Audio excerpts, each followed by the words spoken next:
I'm now thrilled to introduce our first guest speaker, our Attorney General, the Honourable Jaclyn Symes MP. Born and raised in regional Victoria, Jaclyn grew up in Benalla before completing a Bachelor of Laws at Deakin University.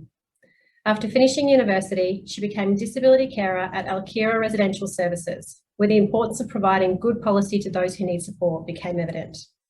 She became an industrial officer at the Australian Services Union to further her legal training before moving into the government as an advisor to Deputy Premier and Attorney General Rob Hulls. In 2010, she was appointed as Senior Legal and Justice Advisor to then Opposition Leader Daniel Andrews. In 2014, Jaclyn was elected Member for Northern Victoria and became the Upper House Government Whip. In 2018, she was appointed to Daniel Andrews' 50% female cabinet following the 2018 election as Minister for Regional Development, Agriculture and Resources. And she was appointed Leader of the Government in the Legislative Council in March 2020. Jaclyn was incredibly humbled and honoured to be appointed as Victoria's Attorney General in December last year, where she will focus on delivering the important reform agenda and continue working towards a just and equitable justice system for all Victorians. She also remains the Minister for Resources. Thank you so much for joining us today, Attorney. It's an honour to have you here with us.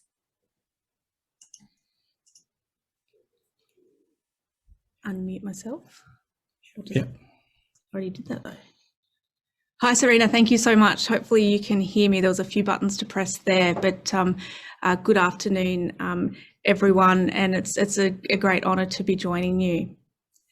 Of course, I would like to begin by acknowledging the traditional owners of the lands in which we're all meeting today. Here myself, I wish to pay respect to elders past, present and emerging, because I'm joining you from Wurundjeri land. Of course, people of the Kulin Nations. I'd take the opportunity to say that I believe that it's appropriate to also acknowledge that many legal systems and practices have negatively impacted First Nations peoples, and we have an opportunity to work together to improve how our justice system operates, to empower Indigenous Australians. And I'm certainly confident working with you guys that this sector can achieve this change. Of course, I'd also like to thank the panellists for today's session, Serena, Emma and Anna. I love an all-girl panel, and so it's going to be great fun today, but it was quite brave having Anna attend today, considering she left the department within about two weeks of me becoming the Attorney General. It's fair to say I just love CLCs. They are the heroes of the legal system. I love coming together with like-minded people, talking about justice and, of course, real justice. You are so passionate about what you do, and you value your community so much as well, whether it's suburbia, Melbourne, or indeed beautiful country Victoria. Often your work goes unrecognised and unvalued. You're not just after the capital J in justice, which is often what is sought from the tabloids. We know from the smallest acts, the fundamentals, the systemic change, that those that are what make a real difference to people. I know you get this, and I've met enough of you to know that you recognise that you cannot probably serve the interests of clients unless you also advocate and agitate in defence of the law, for the sake of those who, of course, seek and most need their help. As the new Attorney General, I want to fully encourage this.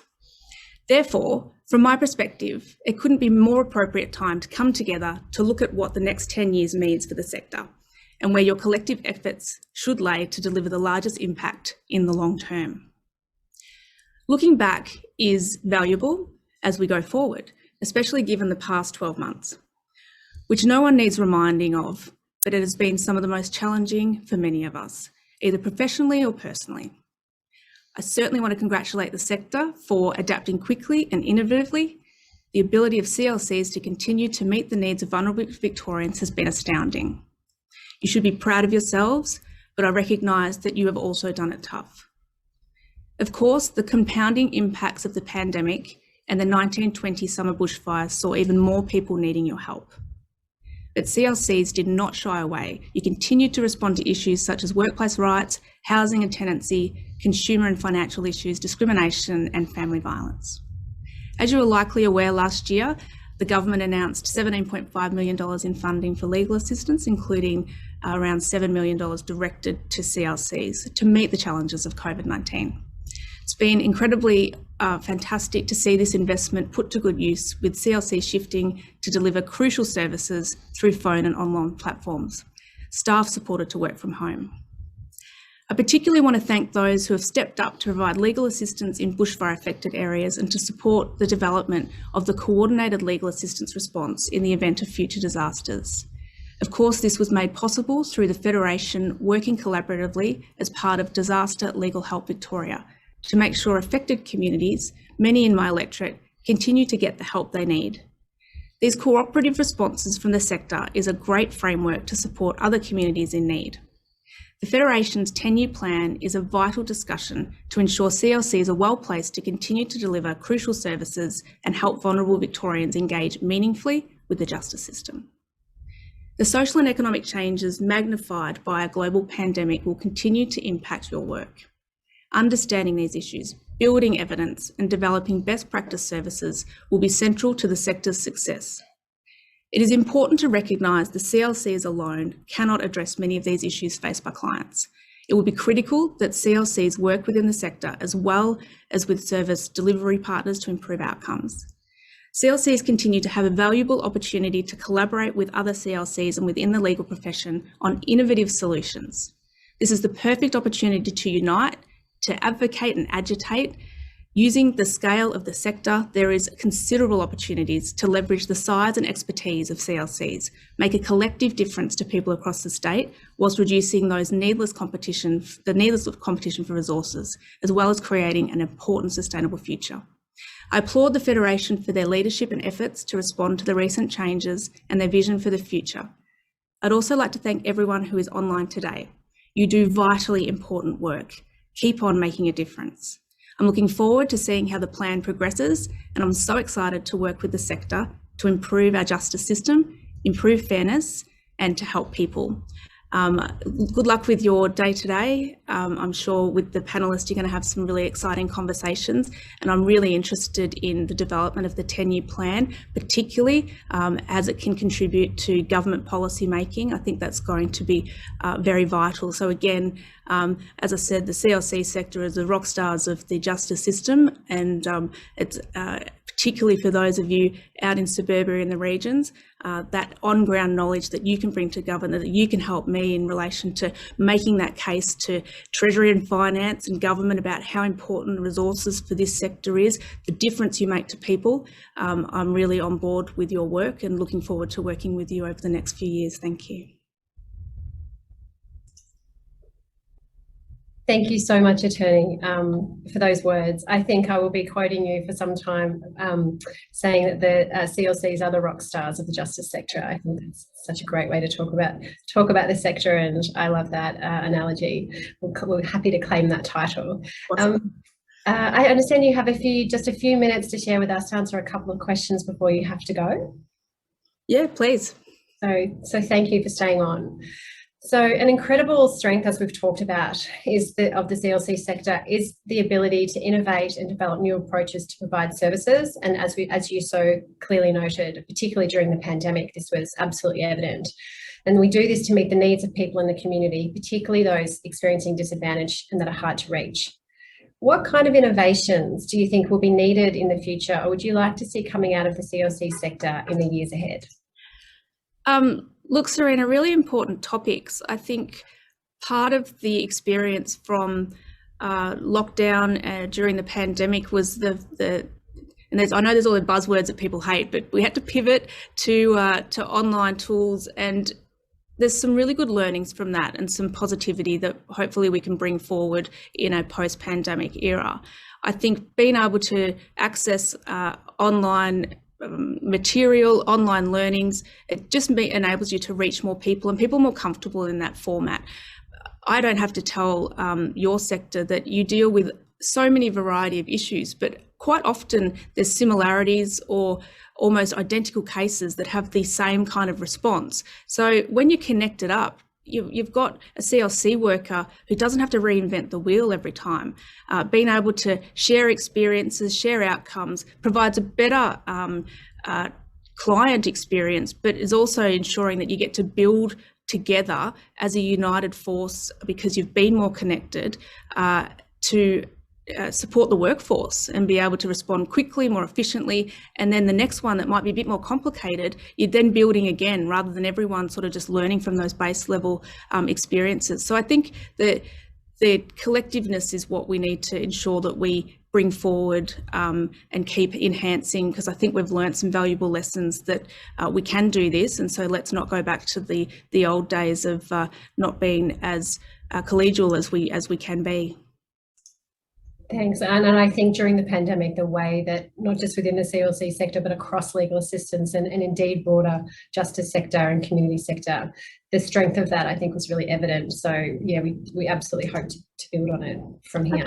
I think that's right. And I think hopefully a lot of general punters got more savvy with computers. I've got to say, us ministers are so well supported by staff that we're quite de-skilled quite often in the technology space. But I learned quite quickly how to do a lot of it myself. So I think a lot of people sitting at home were relying on technology to get their messages. So there's a lot more technical ability for people to access their own information. So if we've got the information out there for individuals, they can help resolve their own issues or deal with them before they escalate, before they might have to be sitting in the office of the CLC. That's of course not to take away the face-to-face benefits, and that's absolutely necessary. But having a greater acceptance of technology and the greater ability of people to access that is only going to help more people deal with issues themselves, which hopefully takes a bit of pressure off the CLCs. Absolutely. I mean, one of the questions we ask ourselves is, why on earth weren't we working on this Zoom and other platforms before, and why we were persisting with teleconferences? So we certainly embrace this from here in, along with all the other advancements of this time that have been happened much more quickly. Before you go, given you are from regional Victoria and raised in Benalla, I was raised in Albury, so I do miss living in a regional area. As the member for Northern Victoria, and having grown up in regional Victoria, you'd obviously be well aware of the particular needs of the people that we work with and the unique access to justice issues they face. How do you see those needs changing over the next decade, and how can the CLC sector enhance access to justice in the regions into the future? Yeah, look, I think as I called out in my address, I really value the legal services in country areas. It can be really isolating out there. You don't seem to have, particularly pre-pandemic, the close networks that perhaps some of the people working in the legal sector in Melbourne get to enjoy. Friday night after drink works, for example. So ensuring that we're making sure that people are in the regions of feeling connected, feeling part of a system is something that I really want to work on and talk to people on the ground to see if there's any improvements we can make in that regard. I think what's really valuable for country communities to have CLCs in their community and legal services on the ground is the ability to deal with their problems. If you don't know what's out there, you don't know what help's out there, you can get overwhelmed, and we all know and have all experienced those compounding impacts of legal problems. Very rarely does one person have one legal issue, they sort of start to pile up. And if you don't know that there's a service in town, or if there is not a service in town, it's more difficult to deal with those issues. Very few people are going to get on a train to Melbourne to come and sit down and talk about their unpaid fines. But when you're in the communities, when you're dealing with vulnerable people that need help, and just being there is absolutely amazing. And I know it's challenging, but I think referring back to your previous question, making sure that we are staying connected with our regional providers, encouraging people to move to regional Victoria for quality jobs in the legal service is something I'm particularly passionate about. And I think it's another opportunity coming out of a pandemic, is that we can learn to work anywhere and stay connected. And I think that's not only important for workplace satisfaction and connectiveness for staff, but it's going to provide better services for country areas. And we know that there's limited private practitioners in the country, so we are going to be increasingly reliant on legal aid, CLCs, and I certainly want that to be an attractive option for those of us in the legal sector. Thanks, Attorney. I think that sort of shift to the regions that many people are undertaking, the rethink that has happened in the pandemic, I think is one of the positive outcomes, and the need to have those joined up services for those communities will be critical. So I understand you have to go now. So thank you so much for joining us, giving us your time. You have for a long time been a champion of the communities that we work with and understanding our issues as a Member of Parliament. We're thrilled to work with you in your role as Attorney General, and really thank you for your time today. Yeah, I'm equally thrilled. Thanks so much, Serena. Have a great afternoon, everyone.